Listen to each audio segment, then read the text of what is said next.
بسم اللہ الرحمن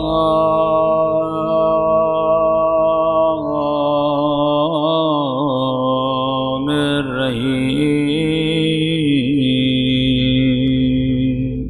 صلوات پڑھے محمد و آل محمد۔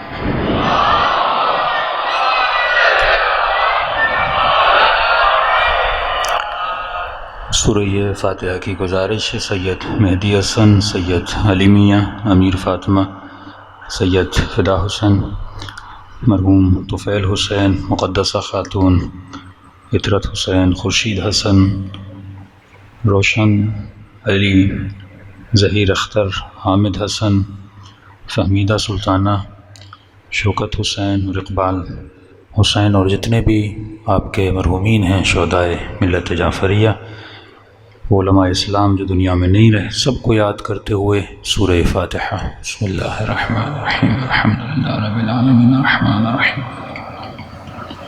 اهدنا الصراط المستقیم، صراط الذین انعمت علیہم غیر المغضوب علیہم۔ بسم اللہ الرحمن الرحیم، قل هو اللہ احد اللہ الصمد، قل هو اللہ احد اللہ الصمد، قل هو اللہ احد اللہ الصمد، ربنا تقبل منا انک انت السمیع العلیم۔ صلوات پڑھے محمد و آل محمد۔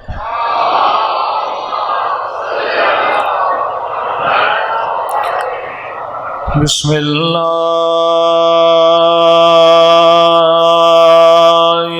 الرحمن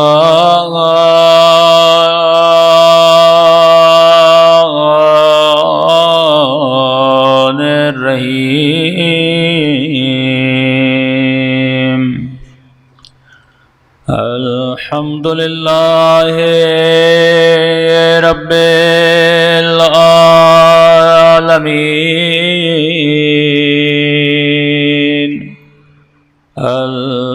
الحمدللہ کما هو اہلہ،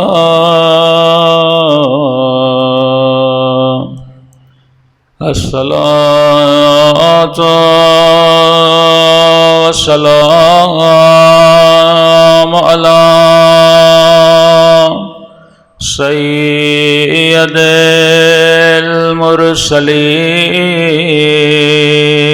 المرسلین وخاتم النبیین ابی القاسم محمد، اللہم صلی علی محمد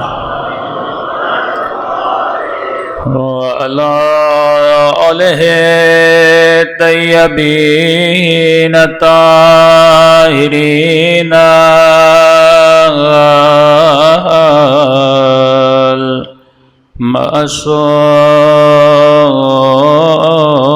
المعصومین۔ سب مل کے دعا امام زمان۔ اللہم کل ولیک حجت ابن الحسن صلواتک علیہ وعلی فی ہذہ الساعة وفی کل ولیان وحافظا وقائدان ودلیلان حتی تسکنہ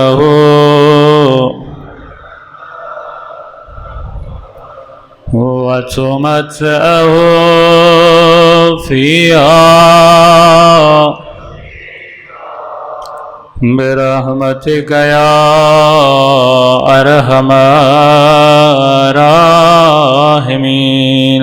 صلوات پڑھیں محمد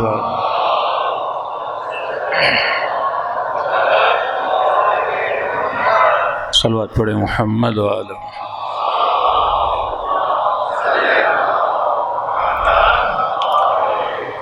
بسم اللہ الرحمن الرحیم۔ رب اشرح لی صدری ویسر لی امری واحلل عقدۃ من لسانی یفقہوا قولی۔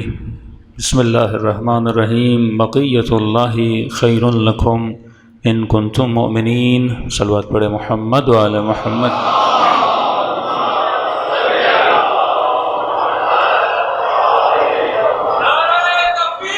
اللہ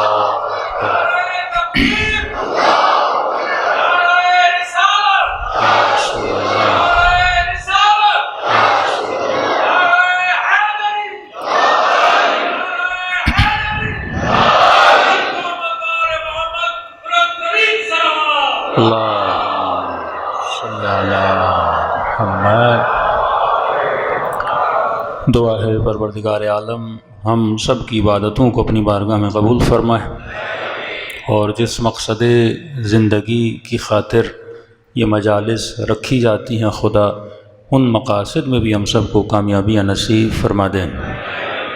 مسلسل آپ کی خدمت میں عرض کر رہے ہیں کہ خدا نے ایک عظیم ترین ہستی کو آج تک باقی رکھا۔ فرمایا بقیت اللہ خیر لکم، ایک ایسا وجود ہے جسے خدا نے آج تک باقی رکھا۔ یہ وجود باعث خیر ہے، یہ وجود تمہاری زندگیوں میں برکتیں لائے گا، لیکن اللہ نے ایک شرط لگا دی، ان کنتم مؤمنین، جب تک تو مؤمن نہیں بن جاتا۔ یعنی نبی اور ولی کا وجود بھی ہمیں تبھی فائدہ دیتا ہے جب بندہ کیا بن جائے؟ مؤمن بن جائے۔ تو یہ مجلسوں کا مقصد یہی ہے کہ انسان اپنے ایمان میں آ کر اضافہ کرے۔ شرط ایمان جب تک پوری نہیں ہوتی تب تک امام کا وجود بھی ہمیں فائدہ نہیں دیتا۔ میں نے کل رسول خدا کی حدیث آپ کی خدمت میں رکھی کہ فرماتے ہیں آخری زمانے میں میرے آخری بیٹے کا صحیح انتظار کرنے والے، آخری زمانے میں میرے بیٹے کا صحیح انتظار کرنے والوں کا مقام وہی ہے جو جنگ بدر اور جنگ احد میں شہداء کا مقام تھا۔ یعنی 1000 سال کے بعد بھی ہم وہ ثواب کما سکتے ہیں اگر ہم صحیح انتظار کریں۔ تو آپ کہیں گے مولانا صحیح انتظار ہوتا کیا ہے؟ ایک انتظار ہے، ایک صحیح انتظار ہے۔ ایک نماز ہے، ایک صحیح نماز ہے، پھر ایک وہ نماز ہے جو صحیح بھی ہے ساتھ میں قبول بھی ہے۔ یعنی صرف نماز پڑھنے کا کافی نہیں ہے، صرف مجلس میں آنا کافی نہیں ہے، مجلس میں اس طرح آؤ جس طرح مجلس میں آنے کا حق ہے، ذکر اہل بیت اس طرح سنو جس طرح سننے کا حق ہے۔ مثال کے طور پہ آپ کہیں گے مولانا مجلس میں آنا اور صحیح آنا اس میں فرق کیا ہے؟ ایک مرتبہ مومن گھر سے اٹھتا ہے سیدھا مجلس میں آ جاتا ہے، وضو نہیں کرتا، لباس کا خیال نہیں کرتا کہ مجلس آ رہا ہوں یہ لباس پاک و پاکیزہ بھی ہے کہ نہیں ہے، وضو کر کے جا رہا ہوں کہ نہیں جا رہا۔ ایک آمادگی ہوتی ہے، ایک تیاری ہوتی ہے۔ جب تو مہمانی پہ جاتا ہے، جب کوئی ہماری دعوت کرتا ہے، کیا تو تیار نہیں ہوتا؟ کیا بالوں کو کنگھی نہیں دیتا؟ کیا کپڑوں کو خوشبو نہیں لگاتا؟ کیا صاف کپڑے نہیں پہنتا؟ جب آفس میں اپنے پہلی میٹنگ میں اپنے باس کے پاس جاتے ہو جاب کے انٹرویو کے لیے، کہ ایسے ہی گھر سے اٹھ کے چلے آتے ہو؟ تو جس طرح ایک جاب کے انٹرویو کی ویلیو ہے، جس طرح کسی کے گھر میں مہمان بننے جاتے ہو اس کی ایک اہمیت ہوتی ہے، بالکل اسی طرح جب مجلس حسین میں آتے ہو اس کی بھی اہمیت ہے۔ وہاں دنیا داروں کی محفل میں جاتے ہو، وہاں وہ تیرے میزباں ہوتے ہیں، لیکن مجلس حسین میں تیری میزبانی حسین ابن علی کرتے ہیں۔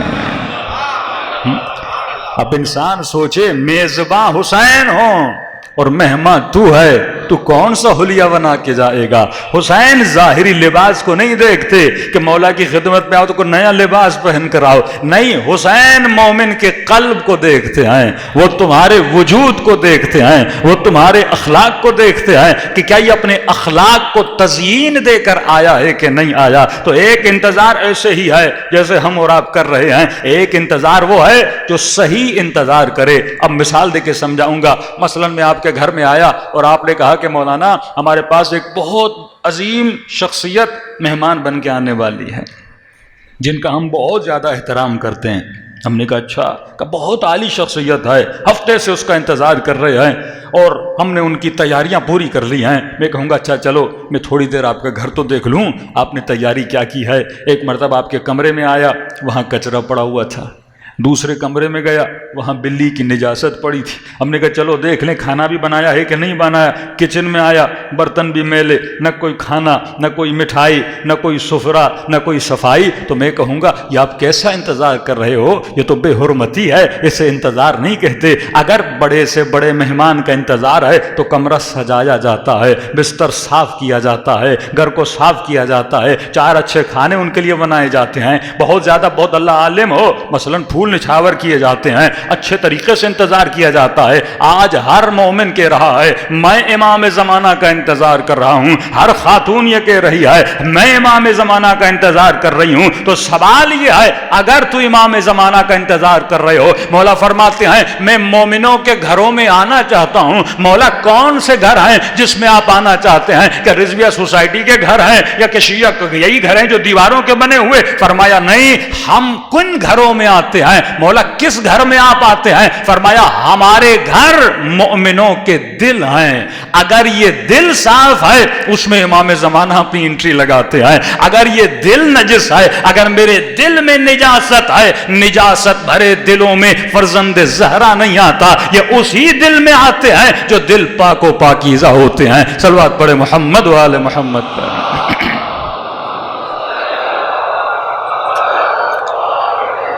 چھوٹی سی مثال دیتا ہوں، جیسے کل اعلان ہوا مجلس 6 بجے شروع ہوگی، تو آپ نے صحیح انتظار نہیں کیا۔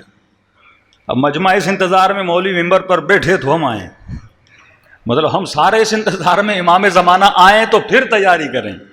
یہ غیر مہذب قوموں کی نشانی ہوتی ہے۔ مہذب قومیں اذان کی آواز سننے کے بعد مسجد میں نہیں جاتی، اس سے پہلے مسجد میں پہنچ جاتی ہیں۔ یہ نہیں کہ امام حسین بلائیں تو ہم جائیں۔ جب تجھے پتا ہے کہ حسین آنے والے ہیں تو پہلے سے تجھے حسین کے استقبال کے لیے کھڑا رہنا چاہیے نا۔ یہ غیر مہذب یافتہ قومیں کون ہوتی ہیں؟ جو اپنے ٹائمز کو مینیج کرتی ہیں۔ مہذب یافتہ قومیں کون ہوتی ہیں؟ جن کو پتا ہوتا ہے اس ٹائم جانا ہے، اس ٹائم وہاں سے اٹھ کے چلے جانا ہے۔ یعنی ابھی تک ہم اجتماعی طور پر دیکھیے، جب تک آپ قوم نہیں بنیں گے، انفرادی طور پر یہ جناب نمازی ہیں، یہ جناب تہجد گزار ہیں، وہ بہت بڑا ماتمی ہے، وہ بہت بڑا عزادار ہے، اس کا کوئی فائدہ نہیں ہے۔ انڈیویجول اگر کوئی متقی ہے آپ کچھ بھی نہیں بگاڑ سکتے۔ جس طرح پاکستان میں انڈیویجول لوگ بہت اچھے رہتے ہیں اس ملک میں، لیکن اجتماعی طور پہ ہمارا کوئی کردار نہیں ہے۔ اجتماعی طور پہ بے حیثیت ایک قوم ہمارا کوئی کردار نہیں ہے۔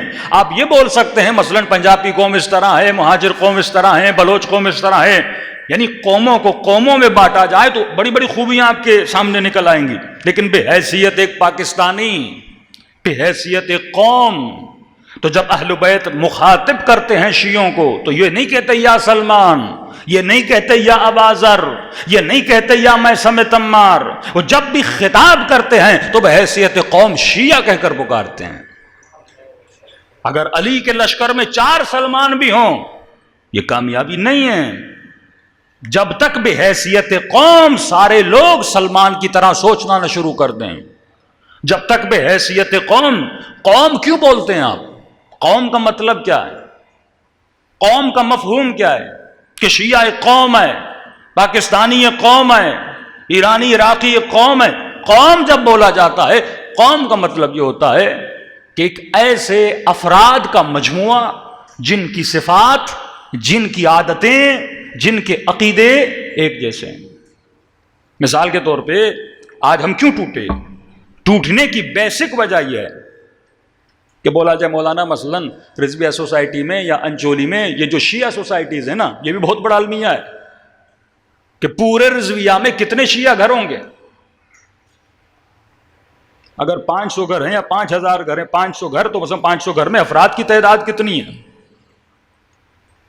تو ہم نے اینٹوں کی بلڈنگز بنا دیں اور نام رکھ دیا یہ شیعہ سوسائٹی ہے، لیکن کیا آپ بول سکتے ہو کہ رضویہ ایک شیعہ قوم کی سوسائٹی ہے، انچولی ایک شیعہ قوم کی سوسائٹی ہے؟ جب لفظ قوم آتا ہے مطلب اس سوسائٹی کے جوانوں کی عادتیں ایک ہونی چاہیے، ان کے عقیدے ایک ہونے چاہیے۔ سوچیں تو الگ الگ ہو سکتی ہیں، لیکن کچھ عادتیں ہوں جو ایک ہوں، کچھ عقیدے ہوں جو ایک ہوں، اور انہی عقیدوں کو توڑنے کے لیے شیعوں کو تقسیم کیا جاتا ہے نا۔ اب ان کو پتا ہے ایک سوسائٹی میں 500 گھر ہیں، 500 کے 500 شیعہ ہیں، 500 کے 512 امامی ہیں، 500 کے 500 امام زمانہ کو ماننے والے ہیں، 500 کے 500 علی ولی اللہ کے ماننے والے ہیں۔ اب یہ قوم بنیں گے تو دشمن کے لیے خطرہ بنے گا۔ اب لہٰذا اس خطرے کو ٹالنے کے لیے کیا کرو؟ کسی کو مقصر بنا دو، کسی کو غالی بنا دو، کسی کو صوفی بنا دو، کسی کو کیا بنا دو، کسی کو کیا بنا دو۔ جب عقیدے بٹ گئے تو قوم ٹوٹ گئی، اور جب قوم ٹوٹ گئی تو آپ کے ایکشنز ایک نہیں ہوں گے۔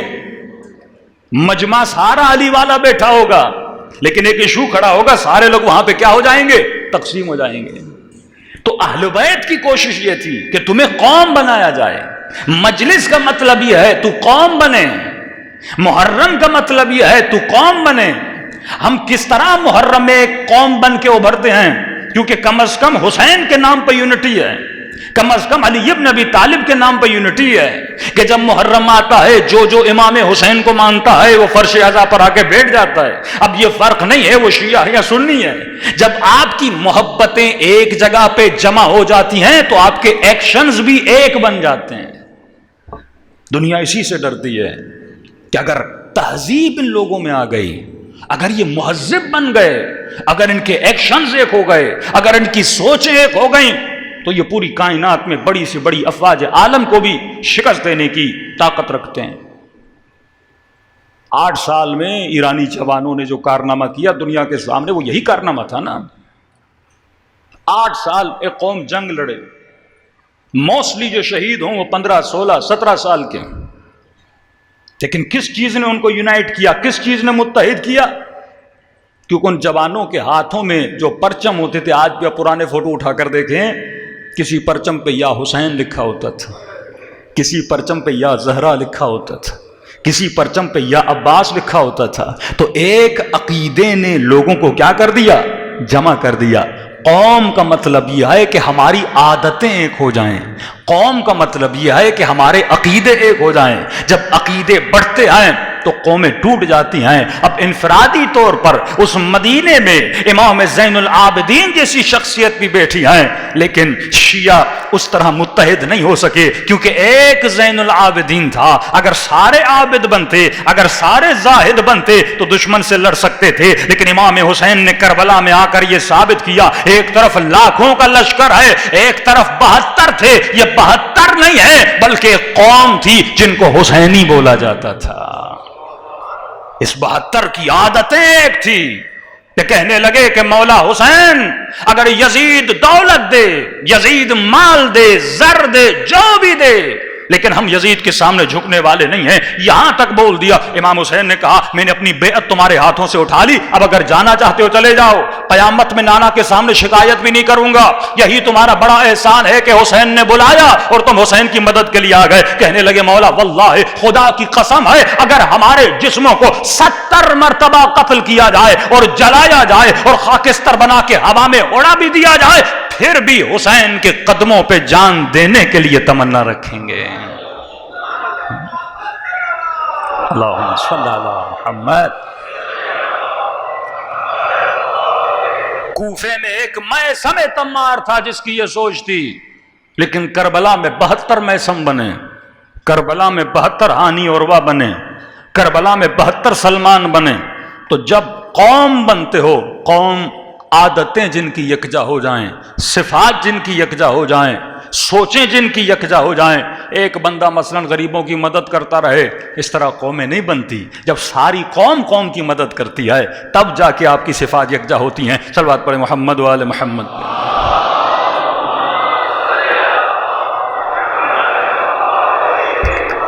تو فرمایا آخری زمانے میں میرے آخری بیٹے کا جو صحیح انتظار کریں گے.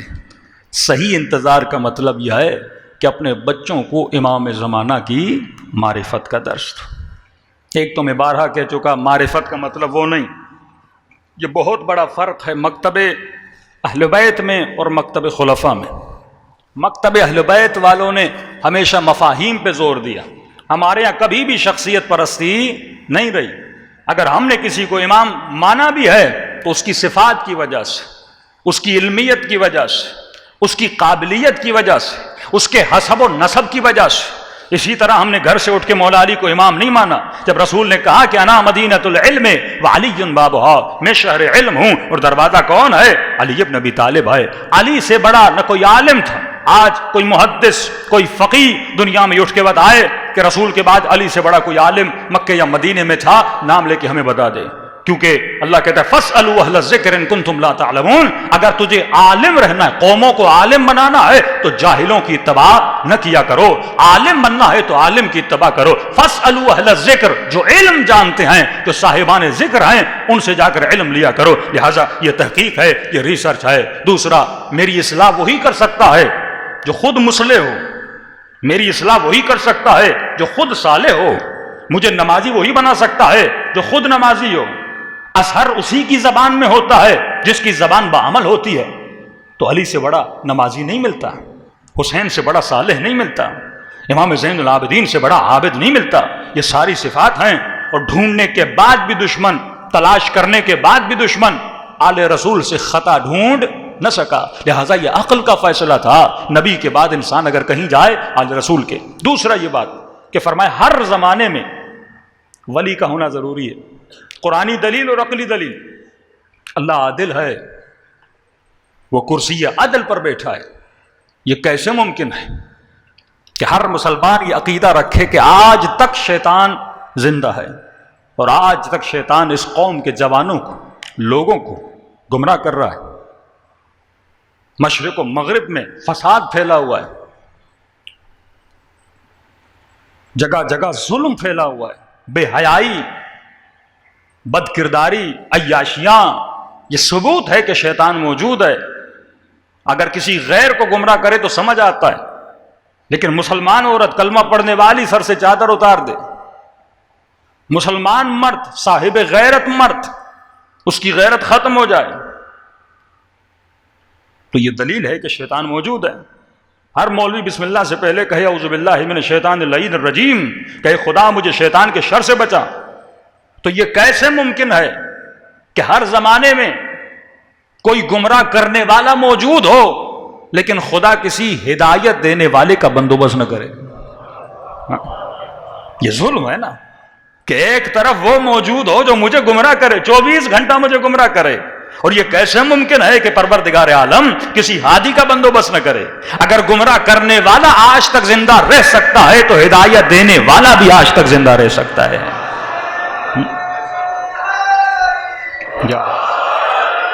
اگر گمراہ کرنے والے کو خدا اتنی لمبی عمر دے سکتا ہے تو ہدایت دینے والے کو بھی خدا لمبی عمر دے سکتا ہے.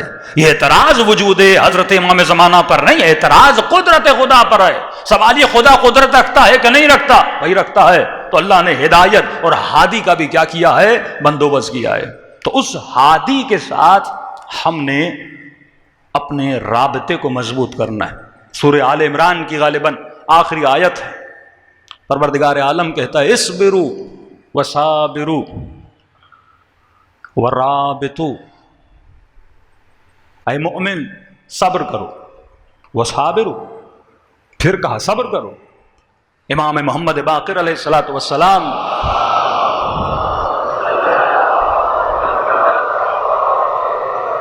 میرے مولا سے کسی مومن نے کہا کہ مولا یہ آیت سمجھ میں نہیں آتی کہ ایک مرتبہ اللہ نے کہا اصبروا، پھر کہا وصابروا، پھر کہا ورابطوا.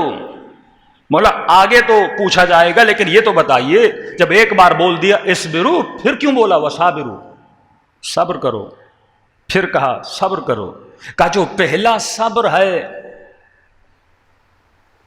وہ اللہ کے واجبات پر ہے، محرمات پر ہے. اللہ کہتے ہیں میں نے نماز واجب کی ہے، صبح سردی میں اٹھنا مشکل ہے، آفس سے تھکے ہوئے آئے ہو، نیند سے اٹھنا مشکل ہے، اس پہ صبر کرو. میں نے خمس واجب کیا، مال سے دل کو جدا کرنا مشکل ہے، اس پہ صبر کرو. جوان ہو، شہوت تمہارے وجود میں ہے، آنکھوں پہ کنٹرول کرنا ہے، اس پہ صبر کرو.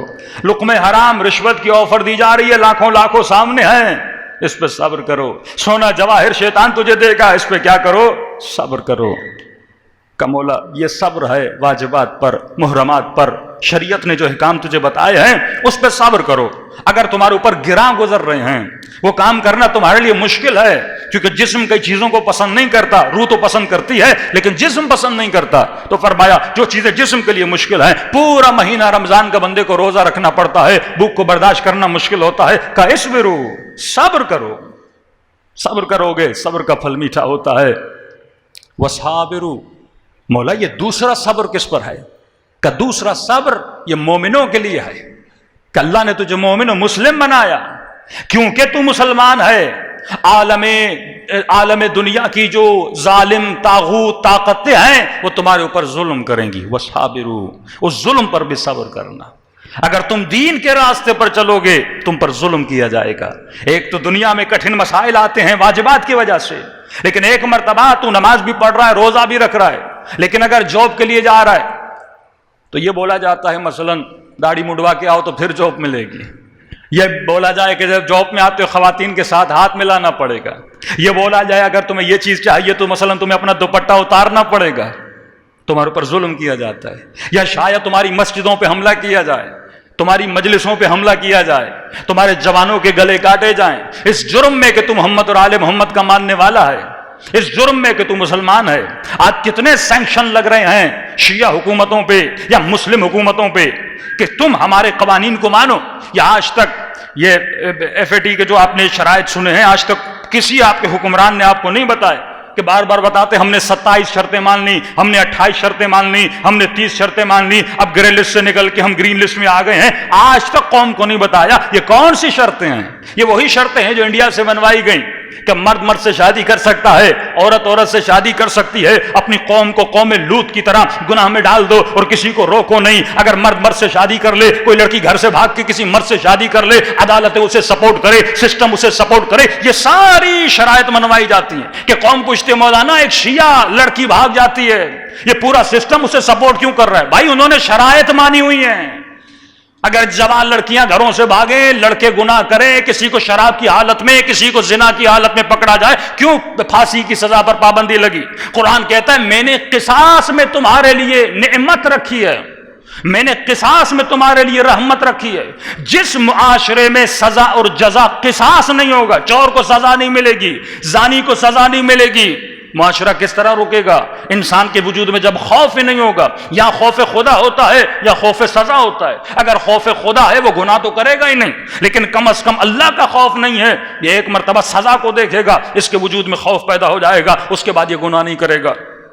تو فرمایا یہ ساری ظلم کا نظام جو ہے تمہاری قوموں کو تباہ و برباد کر رہا ہے. اللہ نے کہا جب تک اس نظام پہ نہیں چلو گے تب تک تمہاری زندگی میں تو یہ دشمن جو ظلم کرتا ہے مومن ہونے کے باوجود، آخری زمانے میں متقی بننا اتنا مشکل ہے، آخری زمانے میں مومن بننا اتنا مشکل ہے، آخری زمانے میں حق کو تلاش کرنا اتنا مشکل ہے. یہاں تک کہ حدیث آئی ہے کہ اگر مومن بننا ہے آخری زمانے میں تو مثال دی انہوں نے، بندہ پہاڑوں پہ جا کے زندگی کرے تو شاید ایمان بچ پائے، لیکن جس سوسائٹی میں رہے گا گناہ، جاب کرنے جائے گا گناہ، سسٹم ایسا بنا دیا جائے گا کہ مولانا جب تک رشوت نہیں دی جائے جاب نہیں ملتی، مال کی تلاش میں جائے گا، مجبور ہو جائے گا اس سسٹم میں رہنے کے لیے، کہیں نہ کہیں مصلحتی جھوٹ بولنا پڑے گا، کہیں نہ کہیں گناہ کرنا پڑے گا. تبھی آخری زمانے میں جو امام زمانہ کا صحیح انتظار کرتے ہیں ان کا درجہ اصحاب بدر و حنین جتنا بلند ہو جاتا ہے.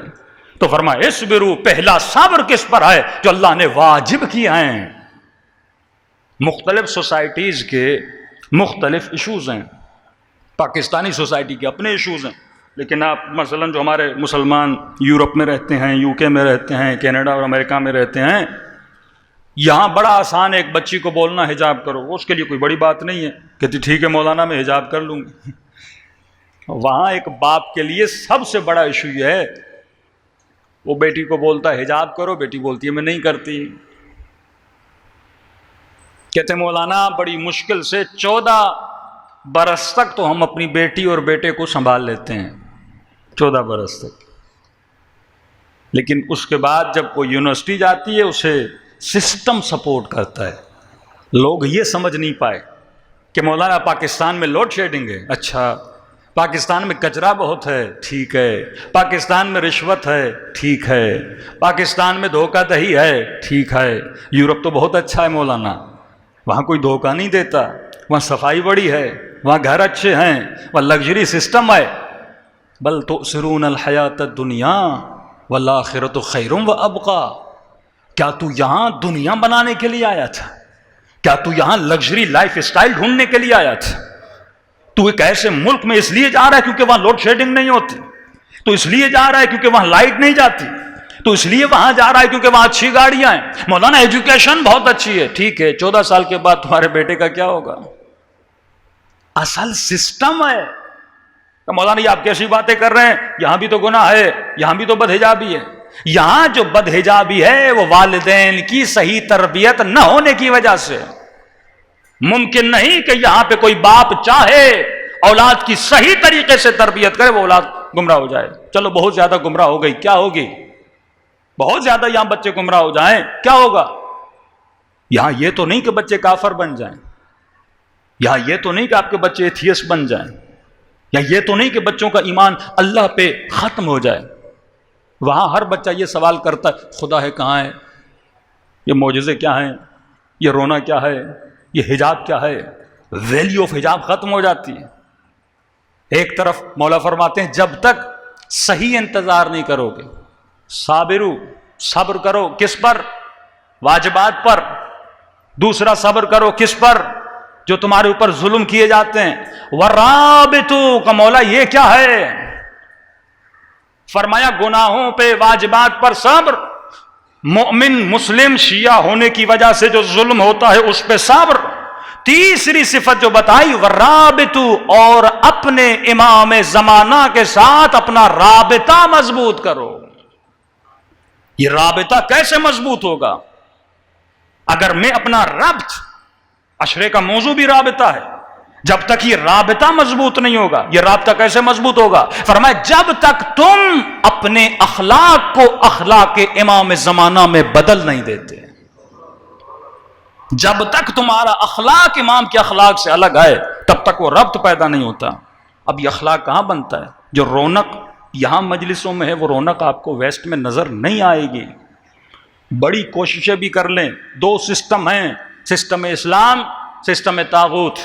یہ ٹاپک نہیں ہے لیکن تھوڑا بتا دوں کیونکہ زیادہ ینگسٹرز کو شوق ہوتا ہے ویسٹ اور یورپ میں جانے کا، دن رات لگا دیتے ہیں وہاں پہ جانے کے لیے، لیکن آپ وہاں جو بوڑھے ہو گئے ہیں ان سے جا کے پوچھئے 70 سال کے 60 سال کے وہاں جانے کے بعد ان کا حال کیا ہے، وہ خوش ہیں کہ نہیں ہیں؟ دنیا آپ کو مل جائے گی، لگژری لائف اسٹائل تو مل جائے گا، لیکن سب سے بڑی پرابلمز جو آئیں گی آپ کو اپنے بچوں کی پرابلمز آئیں گی، نسلوں کی پرابلمز آئیں گی۔ دیکھیے اسلام نظام ولایت کا نام ہے، یا تو حکومت اسلامی بناؤ، حکومت اسلامی میں قصاص ہے، احکام اسلامی ہیں، زانی کو سزا ہے، شرابی کو سزا ہے، زنا محسنہ کرنے والے کی سزا۔ خدا جانتا ہے پرائیویٹ کالز آتی ہیں، کئی خواتین مجلسیں سن کے ان کے وجود پہ اثر ہوتا ہے، کئی جوان مجلسیں سن کے ان کے وجود پہ اثر ہوتا ہے۔ مجھے تو آج کل کے خطیبوں پہ حیرت آتی ہے جن کو یقین ہے کہ آج کے معاشرے میں زنا ہے، یعنی یہ شک کی بات نہیں ہے، یقین کی بات کر رہا ہوں، جن کو یقین ہے آج کل محرم اور نامحرم کے تعلقات کتنے بڑھ چکے ہیں، بوائے فرینڈ اور گرل فرینڈ کا تصور کتنا آ چکا ہے۔ ابا نہیں کرتا آج کا جوان کسی نامحرم خاتون سے بات کرے۔ ایسے ایسے پرابلمز آتے ہیں، شادی شدہ خواتین کے گناہوں کے پرابلم سامنے آتے ہیں کہ مولانا مجلس سن کے ہمیں آج پتا چلا، پہلے تو ہم اس چیز کو گناہ نہیں سمجھتے تھے۔ فیملی فرینڈ کا تصور سوسائٹیز میں کریٹ ہو رہا ہے. پہلے یہ کوئی سوچ سکتا تھا خاتون ایک مرد دوست رکھے؟ یہ کلچر آج آپ سن رہے ہیں، آپ کو تعجب ہو رہا ہے. 5 سے 6 سال 10 سال بعد یہ چیز عام ہو جائے گی. جس طرح کئی گنا پہلے ہمارے لیے بڑے تھے لیکن آج معاشرے میں بڑے عام سنے جا رہے ہیں. پہلے یہ سوچ بھی نہیں سکتا تھا کوئی اس طرح پاکستان کا معاشرہ ہو جائے گا، لیکن یہ چیزیں آپ کو نظر آ رہی ہیں. تو آپ کہیں گے مولانا جب معاشرہ اتنا گندا ہو گیا تو پھر ویسٹ میں اور پاکستان میں فرق کیا ہوا؟ پھر یورپ میں اور پاکستان میں فرق کیا ہوا؟ ایک بہت بڑا فرق ہے. وہ فرق یہ ساری پرابلمز کے باوجود آپ کے گھر میں آپ کی ولایت ہے. یہ آپ کا فائدہ ہے اس ملک میں. کتنا بھی بگاڑ پیدا ہو جائے، تبھی کہتا ہوں پوری دنیا چلے جاؤ گے واپس یہیں آؤ گے. اس سوسائٹی کو منانا آپ پر واجب ہے. ایک ہی صورت ہے آپ یورپ یا مغرب کی سوسائٹی میں بچ سکتے ہو جب وہاں پر بھی اپنی سوسائٹیز کریٹ کرو. مثلا انگلینڈ کے کسی کونے میں ایک بہت بڑی زمین لی جائے جہاں پہ 500 گھر 600 گھر ایک شیعہ لوگوں کے ہوں، یعنی سارے آپس میں شیعہ رہیں، وہاں پھر بھی بچنے کے چانسز ہیں. لیکن ایسا نہیں ہے. یہاں آپ کا گھر ہے، ساتھ میں ایک شرابی زانی خنزیر کھانے والے کا گھر ہے، ساتھ میں کسی اور کا گھر ہے. اسکول جاتے ہو تو آپ کے بچے کن کے ساتھ پڑھتے ہیں؟ موسٹلی وہ بچے ہوتے ہیں جو زنا زادے ہوتے ہیں. ظاہر ہے جب اسلام میں اتنی تاکید ہے ایک شرابی ایک زانی کے ساتھ ایک ٹیبل پر بیٹھ کر کھانا نہ کھاؤ، اور آپ کے جتنے کولیگز ہیں وہ سیٹرڈے سنڈے شراب پی کے آتے ہیں، زنا کر کے آتے ہیں. یہ صحیح ہے آپ نہیں پیتے ہو، لیکن جب وہ پیتے ہیں تو وہ چیزیں دیکھ دیکھ کے آپ کے لیے نارملائز ہو جاتا ہے. ایک جوان کی آنکھوں میں جب حیا ہوتا ہے، یہاں کچھ بھی ہو جائے، یہاں کی ایکٹریسز کتنی بھی بدکارہ ہو جائیں، وہ تو پہلے سے بدکارہ تھیں، لیکن کم از کم جب آپ اس سوسائٹی میں ان روڈوں پہ چلتے ہو، کتنی مرتبہ آپ کی آنکھیں ایک عریاں بدن پہ پڑتی ہیں، کتنی مرتبہ آپ کی آنکھیں ایک ایسی نجاست پہ پڑتی ہیں؟ بہت کم ہوتا ہے. لیکن وہاں آپ چاہو نہ چاہو آپ کی آنکھیں نجاست میں مبتلا ہو جائیں گی. آپ کو عادت ہو جاتی ہے. معصوم فرماتے شیطان کے ایک تیروں میں سے ایک تیر نگاہ حرام ہے. سہم من سہم الشیطان، شیطان کے تیروں میں سے ایک تیر نگاہ حرام ہے. استاد اخلاق ایک مثال دیتے تھے شہید مطہری، فرماتے تھے جس طرح ایک ہرن ایک میدان میں بھاگ رہا ہوتا ہے اور شکارچی چھپ کے اس ہرن کو دیکھ رہا ہوتا ہے، وہ پہلا تیر اس ہرن کو مارتا ہے، اور جیسے یہ تیر ہرن کے بدن میں لگتا ہے تو ہرن بھاگنا شروع کر دیتا ہے، دوڑنا شروع کر دیتا ہے. اس میں بڑی پھرتی ہوتی ہے کیونکہ ابھی طاقت اس میں باقی ہے. اس کا خون بہنا شروع ہو جاتا ہے کہ پہلا تیر ہے لیکن اب بھی جان باقی ہے. پھر وہ دوسرا تیر اس کے بدن میں پیوست کرتا ہے. اب جب دوسرا تیر لگتا ہے خون اور بہتا ہے، اب وہ پھرتی نہیں رہتی، اب وہ بھاگنا نہیں ہوتا، اب بدن میں سستی آتی ہے. لیکن جب تیسرا تیر اسے لگتا ہے اس کے بدن کی ساری پھرتی ختم ہو جاتی ہے اور ہرن زمین پہ زمین دوز ہو جاتا ہے. فرمایا بالکل اسی طرح جب شیطان پہلا تیر مارتا ہے، ہو سکتا ہے تو مجلس امام حسین میں آئے گریا کرے کہ مولا حسین میں نے گناہ کیا، آنکھوں سے گناہ کیا، گندی چیزیں دیکھی، نامحرموں سے تعلقات بنائے، مولا مجھے معاف کر دے، وہ حسین کے صدقے میں تجھے معاف کر دے. جب دوسرا تیر لگتا ہے پھر بھی تو توبہ کر سکتا ہے، لیکن جب تیسرا تیر لگتا ہے تو شیطان کے سامنے لیٹ جاتا ہے. اب کیا ہوتا ہے؟ اب تیرا ارادہ تیرے اختیار میں نہیں رہتا، تیرا ارادہ شیطان کے ہاتھوں میں چلا جاتا ہے. وہ جب چاہے تیری آنکھوں کو اٹھائے گا اور جب چاہے تیری آنکھوں کو بٹھائے گا. تو ولایت خدا سے نکل کر ولایت شیطان میں داخل ہو جاتا ہے. ایسے تو امام زمانہ کے ساتھ ربط نہیں بنتا. وَرَابِطُ، دو خوبیاں آپ کے معاشروں میں میں ڈیپ اسٹڈی کر کے آپ کو بتا رہا ہوں. میں ان مولانا میں سے نہیں ہوں جو کسی کنٹری میں جائے 10 دن پڑھ کے نکل آئے. میں جاتا ہوں، مہینہ رہتا ہوں، سوسائٹی گھر مومنوں کو ساری اسٹڈی کر کے ایک معاشرے کی خوبیاں اور برائیاں دیکھ کر آتا ہوں. ہاں جانا ہے پاکستان سے باہر ممالک میں، نوجوانوں کو شوق ہے پڑھنے کے لیے جاؤ، کمانے کے لیے جاؤ، بیوی بچے لے کر نہیں جانا. نسلیں تباہ ہو جائیں گی. رسول خدا کی حدیث پڑھوں گا، نسلیں تباہ ہو جائیں گی، پچھتاؤ گے. دنیا مل جائے گی، گھر مل جائے گا، گاڑی مل جائے گی، لیکن یہ یقین نہیں کرنا کہ 2-3 نسلیں آگے جا کر اسی طرح سوچیں گی جس طرح آج تو سوچ رہا ہے. وہ رونق ہوگی جو آج تیرے دل میں ہے، وہ درد ہوگا جو آج تیرے دل میں ہے. وارلانے میں بھی بڑی زحمت لگتی ہے. یہاں کم از کم دل تو اتنے نرم ہے نا، حسین کا نام لیا جائے تو آنکھوں سے آنسو آ جاتے ہیں. یہاں کے جوان کو مولا حسین سے ملانے میں زیادہ خطیب کو دیر نہیں لگتی. ایک واقعہ، ایک حدیث، دو جملے سنائے جاتے ہیں، فوراً جا کے اس کا ہاتھ امام حسین کے ہاتھ میں مل جاتا ہے. وہاں بڑا مشکل ہے. میں نے یوتھ کے ساتھ میٹنگ رکھی، سب اپنے والدین کو کوس رہے تھے، مولانا وہ یہاں کمانے کے لیے آئے، ہمارا کیا قصور ہے، ہم اس سوسائٹی میں پیدا ہوئے، انہوں نے ہمارے اوپر محنت نہیں کی، زحمت نہیں کی. دو بڑی خوبیاں آپ کے معاشرے میں، یہ جو مجالس سنتے ہیں، کلپس بناتے ہیں، یہ کلپ بنائیں تاکہ یہ جو نوجوان ایسا نہ ہو جو نہیں گئے، جن کی ابھی تک زندگیاں آخرتیں باقی رہنا چاہتی ہیں، باقی رہیں. کمانے جاؤ، اسٹڈی کے لیے جاؤ، لیکن کبھی اپنی فیملیز کو وہاں شفٹ نہ کیا کرو. 4 مہینے کماؤ، 6 مہینے کماؤ، پیسے یہاں ٹرانسفر کرو، فیملی پاکستان میں رکھا کرو. کیوں؟ 2 وجوہات ہیں. پہلی وجہ، یہاں پہ تیرے گھر میں تیری ولایت ہوتی ہے. ولایت سمجھو، ولایت کیا ہے؟ آج تک ہمیں یہی بتایا ولایت کا مطلب علی ولی اللہ، علی ولی اللہ. پچھلے سال میں نے پورا اشرا پڑھا تھا ولایت عملی اور ولایت نظری پر، اگر نیٹ پر موجود ہو تو آپ دیکھ سکتے ہیں. ولایت کا مطلب ہے حکومت. مولا کے پاس شیعہ آیا اور کہنے لگا یا علی میں آپ کی ولایت کو مانتا ہوں. امام نے فرمایا کہ مجھے تیرے وجود میں علی کی ولایت نظر نہیں آتی. کہ مولا میں کہتا ہوں محمد رسول اللہ کے بعد علی ولی اللہ وخلیفتہ بلا فاصل، کا تو کہتا ہے پر علی کی ولایت کو مانتا نہیں ہے. کیا مطلب؟ کہ مولا بتائیے. امام نے کہا دیکھ تو کہتا تو ہے لیکن تو علی کی حکومت کو نہیں مانتا. سادہ تھا. کہنے لگا یا علی ابھی آپ کی حکومت آئی نہیں تو مانوں کیسے؟ مطلب وہ یہ سمجھ رہا تھا کہ علی کو تخت ملے گا تو علی خلیفہ بنیں گے. اب تخت ملا پہلے کو، دوسرے کو، تیسرے کو، بعد میں جا کے مولا علی کو ملا. کب آپ کو تخت ملا ہی نہیں تو میں آپ کو کیسے مانوں؟ مولا فرماتے ہیں یہ حکومتیں علی کے نزدیک مچھر کے پر کے برابر بھی نہیں ہیں.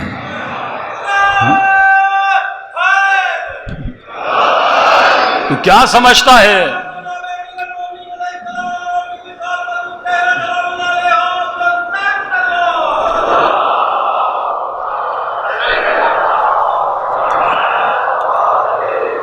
یہ تخت علی کے نزدیک مچھر کے پر کے برابر بھی نہیں ہے. علی کی جوتی کی قیمت اس تخت سے زیادہ ہے. فرعون کو ملا، نمرود کو ملا، قارون کو ملا، یہ آپ کے حکمرانوں کو تخت ملا، اس کی کیا ویلیو ہے؟ کہ میں کہہ تو رہا ہوں تو علی کی حکومت کو نہیں مانتا. کیا اس کا مطلب تو علی کو حاکم تب مانے گا جب علی تخت پہ بیٹھے؟ ابھی علی کو حاکم نہیں مان رہا. کہ مولا سمجھ نہیں آ رہا، جب حکومت نہیں تو حاکم کیسے مانو؟ فرمایا ہم ولایت اللہ والے ہیں. نبی اور امام ولی ہوتے ہیں. انما ولیکم اللہ ورسولہ، اللہ ولی، رسول ولی، امام ولی ہوتا ہے، وہ چاہے حکومت پہ ہو کہ نہ ہو. فرمایا ہمارے پاس ولایت ہے. ولایت کا مطلب یہ ہے یہ چرن، یہ پرن سارے قبضے حکومت علی اور امام میں ہوتے ہیں. نبی امام ہو یا نہ ہو، اگر سلیمان پرندے کو کہیں اس کا حکم مانتا ہے، اگر نبی کنکر کو کہیں تو ہاتھوں پہ کلمہ پڑتا ہے، اگر انگلی کا اشارہ کرے تو چاند کے 2 ٹکڑے ہو جاتے ہیں، اگر سورج کو اشارہ کرے تو پلٹ کے آ جاتا ہے. فرمایا یہ علی کی ولایت ہے. اب یہ بتا جتنا ایک بے جان پتھر علی کی سنتا ہے اتنا تو علی کی سنتا ہے کہ نہیں سنتا؟ اتنی ولایت تیرے اندر ہے کہ نہیں ہے؟ علی ولی اللہ ولایت کا نام نہیں ہے. ولایت کا مطلب یہ ہے کہ تیرے وجود پر، تیرے اعضاء پر، تیرے قلب پر علی ابن ابی طالب کی حکومت ہونی چاہیے. یہ حکومت ہے تیرے اوپر. تیرا وجود علی کی اتنی سنتا ہے. جب میری آنکھوں پہ علی کی حکومت نہیں، جب میرے ہاتھوں پہ علی کی حکومت نہیں، جب میرے پیٹ پہ علی کی حکومت نہیں. رمضان امتحان الہی ہے. خدا دیکھنا چاہتا ہے تیرے اوپر نفس کی حکومت ہے یا خدا کی حکومت ہے. یہاں تصور حکومت ہے اگر تیرے اوپر، تو ولایت کا مطلب کیا ہے؟ حکومت. سب سے اونچی ولایت ہے اللہ کی. انما ولیکم اللہ، اللہ تیرا ولی ہے. اس کے بعد ولایت ہے رسول کی جو ذیل ولایت خداوندی ہے. جو اللہ کہے مانو، جو رسول کہے مانو. رسول کے بعد میں کس کی مانوں؟ صحابی کی مانوں، تبع تابعی کی مانوں، کس صحابی کی مانوں؟ تو جو عقیدہ مکتب اہل بیت ہے، ہمارا یہ ہے رسول کے بعد اگر کوئی ولی ہے تو وہ علی اور اولاد علی ہیں۔ ہاں، حضرت علی کی اطاعت ایسے ہی واجب ہے جیسے رسول خدا کی اطاعت واجب تھی۔ اب مناظرے کی مجلس تو ہے نہیں کہ حوالے دیے جائیں، شیعہ عقیدے کی بات کر رہا ہوں۔ فرمایا یہ اطاعت علی میں بھی طالب۔ علی کی ولایت کے بعد کس کی ولایت ہے؟ درجات ہیں نا، بڑی سے بڑی ولایت اللہ کی، رسول کی، مولا علی کی۔ اب کس کی ولایت ہے؟ باپ کی بیٹے پر، وہ تیرا ولی ہے۔ بیٹی پر باپ کی، وہ تیرا ولی ہے۔ بغیر باپ کی اجازت کے تو شادی نہیں کر سکتی، کیونکہ وہ تیرا ولی ہے۔ جس طرح بغیر نکاح کے تو تعلق بنائے گا وہ زنا ہے، کیونکہ تو نے اللہ کی ولایت سے نکل کر اپنی مرضی سے شادی کی ہے۔ ورنہ شادی کیا ہے؟ وہی بندھن ہے نا۔ لڑکی لڑکے کو پسند کرتی ہے، دو جملے نکاح کے، انکحت اور قبلت، بات ختم ہو گئی۔ میں نے نکاح کیا، اس نے کہا میں نے قبول کیا، وہی تعلق جسمانی جا کے بناتے ہیں۔ ایک مرتبہ وہی لڑکا ایک دوسرے کو پسند کرتے ہیں، لیکن انکحت قبلت نہیں کہتے، کہتے میں تیری بیوی، وہ کہتا میں تیرا شوہر، چلو ہم ایک دوسرے کے ساتھ رہتے ہیں، لیکن زنا شمار ہو جاتا ہے۔ کیوں؟ کیونکہ اس نے اللہ کی ولایت سے نکل کر اپنی مرضی سے ایک تعلق بنایا ہے، زنا۔ اسی طرح ایک بچہ، ایک بچی اگر باپ کی ولایت سے نکل کے اپنی مرضی سے شادی کرے، کیونکہ باپ اس کا ولی، جس طرح علی کی اطاعت واجب ہے اسی طرح باپ کی اطاعت واجب ہے، بیٹا اور بیٹی دونوں کے اوپر اس کی ولایت۔ اب جب بچی کی شادی ہو گئی، کسی مرد کے نکاح میں آ گئی، اب باپ کی ولایت سے نکل کے شوہر کی ولایت میں آ جاتی ہے۔ اب اس کا ولی کون ہے؟ اس کا شوہر ہے۔ اب وہ کہتی ہے میں شوہر کی نہیں مانتی، تو یہ تسلسل اوپر تک چلا جاتا ہے۔ اگر تو شوہر کی نہ مانے، گویا تم نے علی کی بات نہیں مانی، علی کی نہیں مانی، رسول کی نہیں مانی، رسول کی نہیں مانی، خدا کی نہیں مانی۔ تسلسل برقرار رہتا ہے۔ یہ نہیں ہو سکتا کہ بیوی کہے میں شوہر کی اطاعت نہیں کروں گی اور رات کو مصلی پہ کھڑی ہو جائے اور کہے میں نماز تہجد پڑھتی ہوں۔ منہ پہ ماری جائے گی یہ نماز تہجد۔ میں جا کے نکاح کرتی ہوں اور باپ کی اجازت کے بغیر جا کے کرتی ہوں۔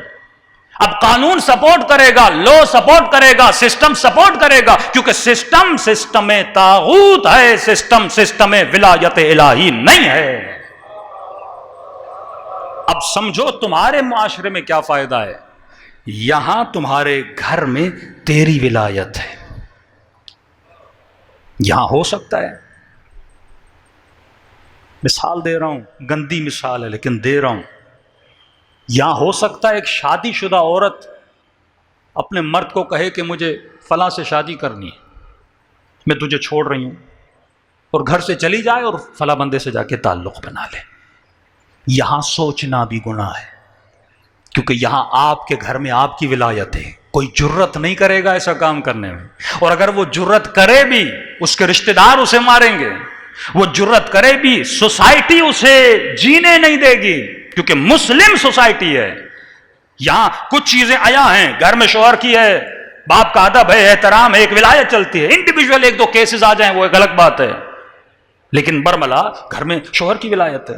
یہاں پتہ ہے کہ شوہر کی عزت کیا ہوتی ہے، احترام کیا ہوتا ہے، کم از کم کوئی اس طرح کا قدم نہیں اٹھائے گا۔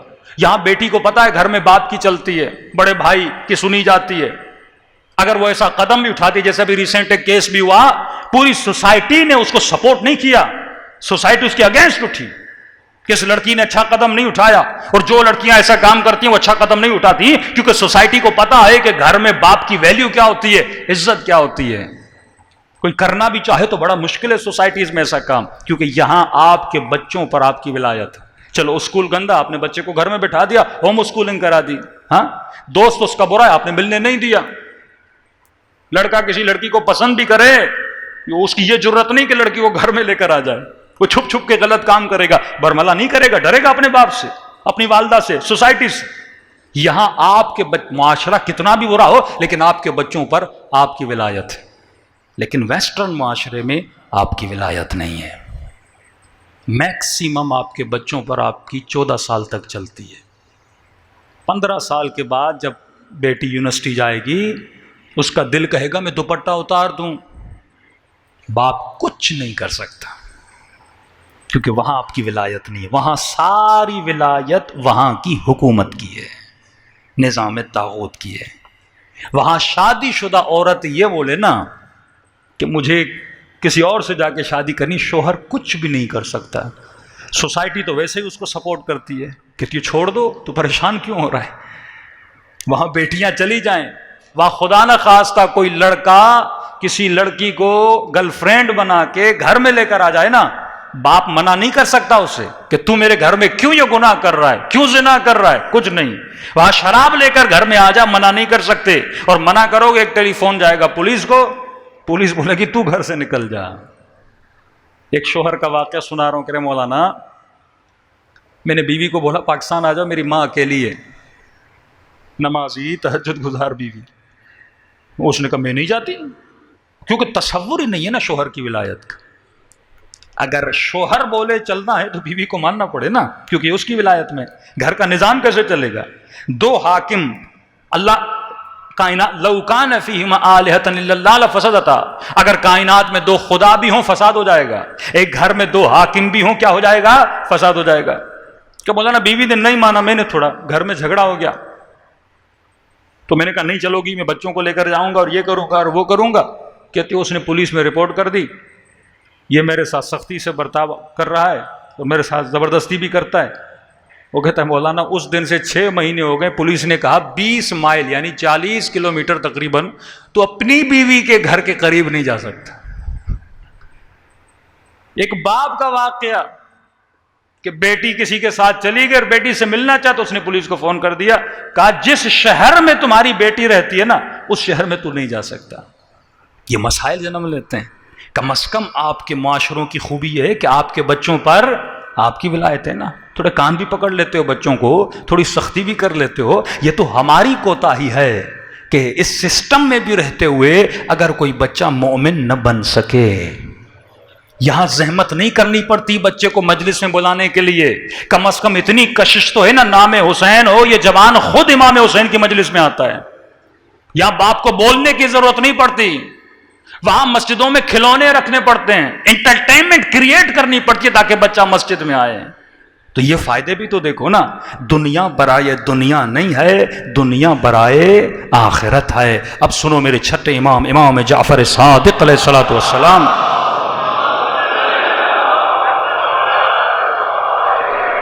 مختصر کروں وقت بہت ہو گیا، بس ایک حدیث میرے امام جعفر صادق علیہ السلام فرماتے ہیں، مولا فرماتے ہیں جس طرح تو اشتیاق رکھتا ہے، بہت پیاری حدیث، جس طرح تو مشتاق ہے نا۔ ایک مومن سے پوچھا جائے کہ تمہارے دل میں کتنی تمنا ہے امام زمانہ سے ملنے کی، کتنی تمنا ہے امام حسین سے ملنے کی، زیارت کرنے کی، تو کہے گا مولانا یہ کوئی پوچھنے والی بات ہے، ہم تو عاشق حسین ہیں۔ چھٹے امام فرماتے ہیں کچھ ایسے مومن ہیں جن کو کائنات کی دولت دی جائے، جواہرات عالم دیے جائیں، فرماتے ہیں پوری کائنات کی دولت ان کی نگاہوں میں مچھر کے پر کے برابر بھی نہیں ہے۔ صفت بیان کر رہے ہیں، ایسے مومنین ہیں جن کی نگاہوں میں کائنات کے زیور اور دولت مچھر کے پر کے برابر نہیں ہے۔ میرے چھٹے امام فرماتے ہیں مجھے قسم ہے اس خدا کی جس کی قبضہ قدرت میں جعفر صادق کی روح ہے۔ اور امام جب قسم کھائے تو موضوع کی اہمیت کو بیان کیا جاتا ہے، مجھے قسم ہے اس خدا کی جس کی قبضہ قدرت میں میری جان ہے۔ فرماتے اگر ایسے مومنین ہوں جن کی نگاہوں میں دنیا کی دولت مچھر کے پر کے برابر بھی نہ ہو، فرمایا میں جعفر صادق ان کو دیکھنے کے لیے ترستا ہوں، چند لمحے ان کے ساتھ بتانے کی خواہش رکھتا ہوں، وقت بتانے کی۔ کہا مولا صفات کیا ہیں ان کی؟ کا ایک تو یہ صفت ہے، دو بڑی صفات امام نے علی ابن مہزیار کو بتائی کہ مجھ سے رابطہ کیوں نہیں ہوتا مومنین کا۔ پہلی صفت یہ کہ ان کے دل میں حب دنیا ہے، دوسرا گناہوں کی وجہ سے، گناہوں سے دوری نہیں، ساتھ میں دنیا کی محبت ہے۔ امام فرماتے ہیں پوری دنیا کی دولت دی جائے مچھر کے پر کے برابر ویلیو نہیں رکھتی ان کی نگاہوں میں۔ کیوں؟ کیونکہ ہم جتنی خطائیں کرتے ہیں حب دنیا کی وجہ سے، نسلیں ہم نے تباہ کی حب دنیا کی وجہ سے، لگژری لائف اسٹائل کی وجہ سے ہم نے نسلیں تباہ کی۔ ایسے ایسے انڈیویجول کیسز ہیں، مجلسوں میں بتاتا رہوں گا تاکہ آپ کے ہوش کے ناخن آپ لے لیں کہ دنیا آسانی سے شیطان آپ کو مال و دنیا نہیں دیتا، اس کے عوض کئی چیزیں آپ سے چھین لیتا ہے، آپ کی روحانیت، آپ کی معنویت آپ سے چھین لیتا ہے۔ امام فرماتے پہلی صفت یہ کہ دنیا کا مال ان کے نزدیک مچھر کے پر کے برابر بھی نہیں۔ دوسری صفت یہ طویل خاموشی اختیار کرتے ہیں، زیادہ کلام نہیں کرتے، خاموشی اختیار کرتے ہیں۔ مولا اس طویل خاموشی میں، لمبی خاموشی میں کرتے کیا ہیں؟ فرمایا یہ ذکر خدا میں مشغول رہتے ہیں۔ آپ اکثر کس کا ذکر کرتے ہو؟ جس کی آپ کی محبت ہو نا۔ اب مثال دوں کیونکہ اکثریت جوانوں کی مجھے نظر آ رہی ہے۔ اب کسی بندے کو مثلا آئی فون کا شوق ہو اور اس کے پاس نہ ہو، اب چار جوان بیٹھ کے آئی فون کی باتیں کہ نیا ماڈل آیا ہے، ہاں کیمرہ اس طرح ہے، یہ اس طرح، اب آپ کا شوق پیدا ہوگا نا، گھنٹوں گھنٹوں آپ دیکھو گے یوٹیوب پہ، تو جو چیز آپ کو پسند ہوتی ہے نا آپ اسے دیکھتے رہتے ہو۔ شہوت کا غلبہ ہو جائے انسان وہی چیزیں دیکھتا رہتا ہے۔ مال کا شوقین ہو تو اکثر وہ ویڈیوز دیکھتا ہے، ہاؤ ٹو بیکم بلینر ہو، ملینر ہو، کس طرح بلینر بننا ہے، ملینر بننا ہے، وہ چیزیں دیکھتا رہتا ہے۔ خواتین کو سنگھار کا، زیور کا، زینت کا بڑا شوق ہوتا ہے، گھنٹوں گھنٹوں یوٹیوب پہ دیکھتی رہتی ہے، میک اپ کس طرح کرنا ہے، خوبصورت کس طرح بننا ہے، کون سے کپڑے لینے ہیں، کون سے برانڈ ہیں، 6 گھنٹے کپڑوں پہ ضائع کر دیتی ہیں۔ لینا تو ہے ہی نہیں، کیونکہ انسان کے اندر، میں نے ایک یہ کل پہ آؤں گا، وقت بہت گزر چکا، کہ یہ صفت انسان کے اندر ہے، پیٹ نہیں بھرتا انسان کا، یعنی دیکھنے میں اسے اتنی خوشی ہوتی ہے کیونکہ اس چیز کا عشق ہے۔ فرمائیے کثرت سے خاموش رہتے ہیں کیونکہ ان کو اللہ کے ذکر کرنے کا عشق ہے، یہ عاشق خدا ہیں۔ ہاں کہتے ہیں نا وہ شیعہ عجیب قوم ہے، دنیا ہنسانے کے پیسے دیتی ہے، یہ رلانے کے پیسے دیتے ہیں۔ انہیں کیا پتا ہمیں حسین کے گریے کا عشق کتنا ہے۔ جسے عشق ہو نا وہی چیزیں سمجھتا ہے۔ میں کشمیر سائٹ پہ گیا، ایک بوڑھا مومن، یہ کیفیت بعض مومنین میں ہوتی ہے، اور مجھ سے بات کرے، امام حسین کا نام لے، آنکھیں بارش کی طرح آنکھیں برس، کتنا رو کی رہے کہ مولانا اس سال میں کربلا نہیں جا سکے، ویزا بھی لگا تھا، ایئرپورٹ پہ واپس ہو گیا، پتہ نہیں مولا حسین مجھ سے ناراض ہیں کہ نہیں ہیں۔ بار بار کہے مولانا بس یہ دعا کریں اس بار جاؤں وہیں پہ موت آ جائے، واپس نہ آؤں۔ بھئی عشق کی بات ہے نا، بندے کو جس سے عشق ہوتا ہے اس کا ذکر کرتا ہے۔ چند صفات اور بھی امام نے بتائیں، انشاءاللہ کل کی مجلس میں ذکر ہوگا۔ تو عاشق خدا بنو۔ اگر مجلس مجھے خدا سے نہ ملائے، اپنے خالق سے، اپنے مالک سے، جس نے سب کچھ عطا کیا، بھئی اتنا تو حسین ہے نا خدا جس پہ حسین اکبر کو قربان کر رہے ہیں۔ کتنا عشق ہو کسی سے، 5 منٹ کے لیے سوچو تو صحیح، کتنا عاشق ہو انسان کہ اس کے لیے انسان اپنا اصغر قربان کرے، ننھی سی سکینہ کو قربان کرے، قاسم جیسے بچے کو قربان کرے۔ کتنی عظیم ہے اس کی ذات اور اس کی عزت، جس کے لیے زینب اپنی چادر کو قربان کرے۔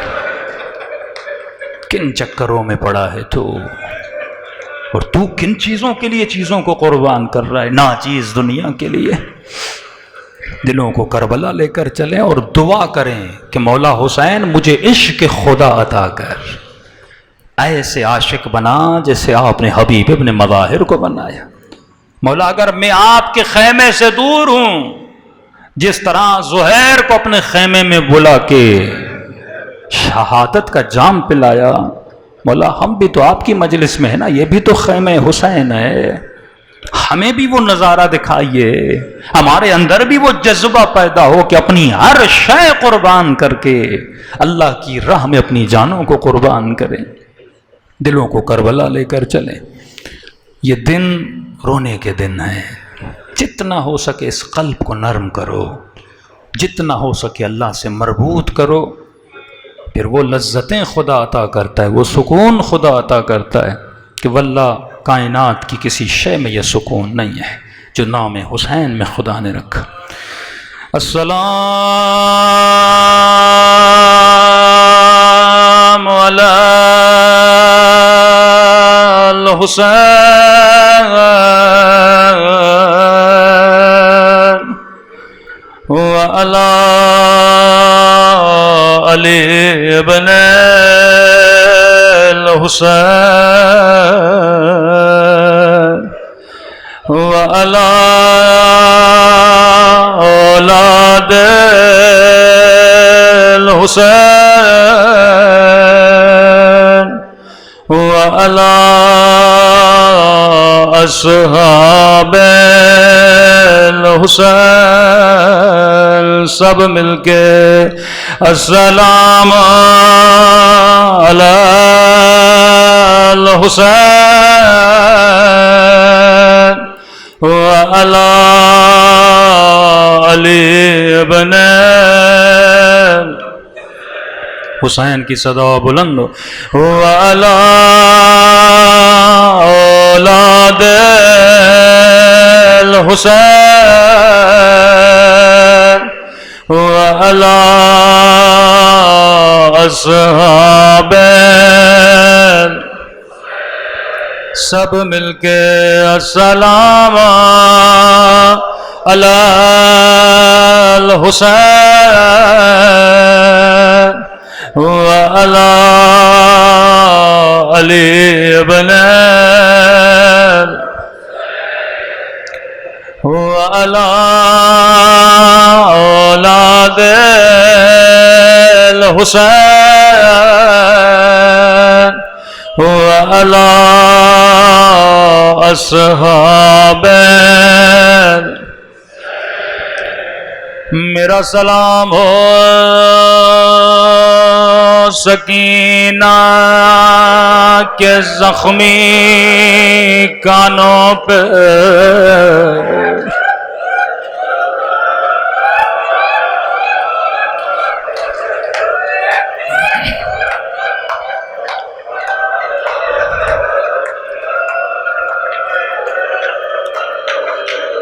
ایک بیمار عزادار تھا مصلی پہ رو رو کے ویسے نیند آ گئی. خواب میں امام حسین کی زیارت ہوئی. امام نے فرمایا اے بوڑھے عزادار اگر چاہتا ہے خدا تیری دعا قبول کرے خدا کو میری سکینہ کا واسطہ دیا کرو.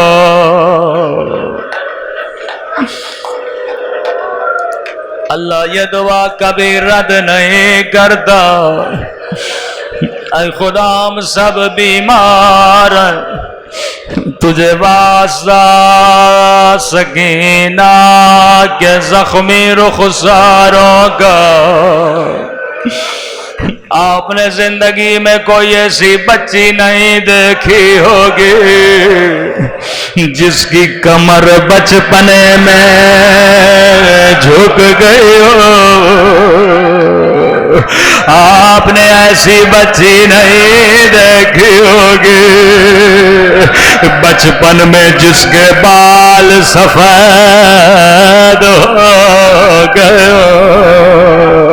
آدھی رات کو زندان شام میں فریاد کر کے کہتی تھی او میرے غریب الوطن بابا او میرے 3 دن کے پیاسے بابا بابا میں زمین پہ سونے کی یادیں رہے بابا مجھے تیرے سینے پہ نیند آتے تھے.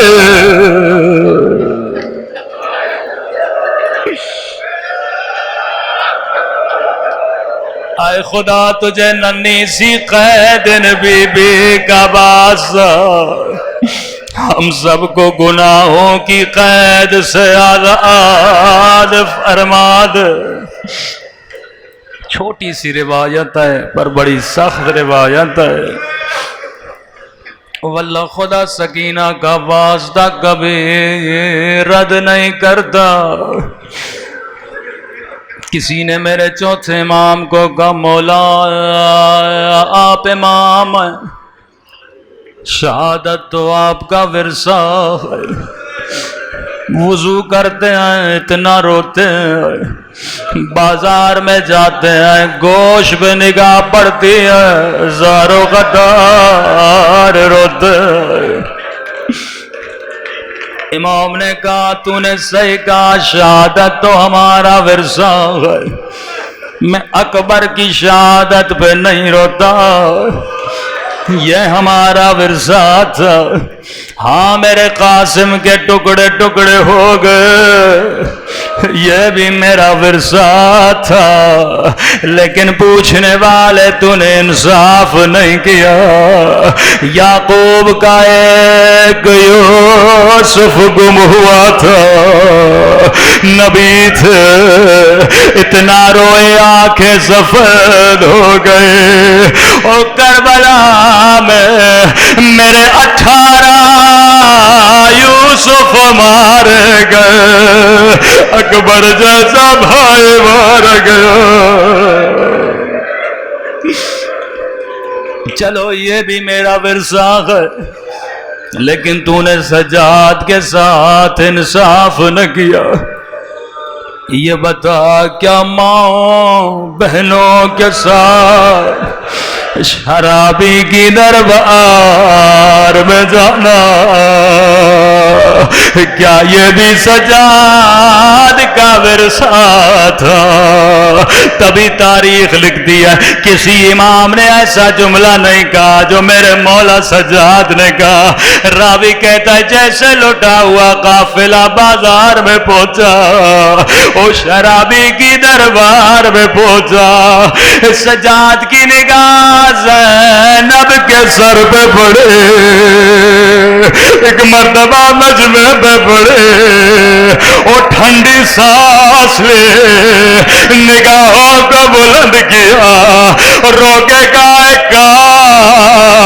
اے کاش مجھے میری ماں نے پیدا نہ کیا ہوتا، نہ میں پیدا ہوتا، نہ زینب کا خلاصہ.